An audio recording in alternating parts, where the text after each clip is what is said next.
I think one mindset that needs to change is when you step into such dynamic organizations, you should plan that the problems that are thrown to you would be abstract.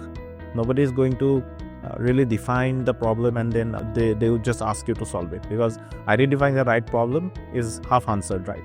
So I think the core skills of critical thinking and problem solving, they need to be really nurtured, so that when you step into such organizations, when you say AI-led organizations, I'm assuming you are referring to an organization which is a front runner, which is very dynamic.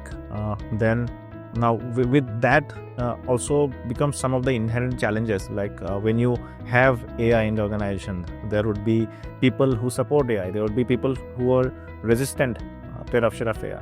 Now to navigate through these complexities, through these organization resistances and bureaucracies, you'll also have to really find clear-cut answers to the challenges that are hindering the adoption of AI. So that's what will make you more successful in such organizations. Irrespective of the world situation, I think what doesn't change is the basic problem-solving skills what I just spoke about. Apart from that, see, you are not expected to be a coder, but you should understand the technology language of the new world. When I say you should understand the technology language, that means you should be able to have conversations with people, right? So that when people are talking about certain use cases of technology, you should be able to relate.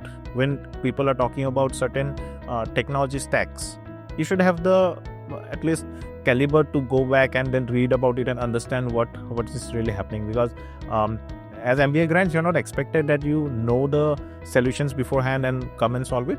But what really helps is, at least if you're familiar with the right language, when I say right language, language pertaining to the domain, right? If you're choosing supply chain, at least familiar with how a supply chain works in a normal context, not in a technology context. That itself gives a major boost to your productivity. Then I think the third one would, of course, be more cognizant about how people work in a tech environment, because ultimately there are people who are putting these technology pieces to work. There are people who are solving the problems. So how do you bring together all set of skill sets and holistically solve a problem? So I think that is becoming a really differentiator skill, because in an industry setup, I think the technology guys will be talking about technology, the functional guys will be talking about function. But if you can hold that conversation together by speaking the language of technology, by speaking the language of functional people, and then be cognizant about what could be the individual biases of this different set of people, I think that's a very valuable skill set. Thank you so much. It always feels great to give back to the academia, and I really had a wonderful time.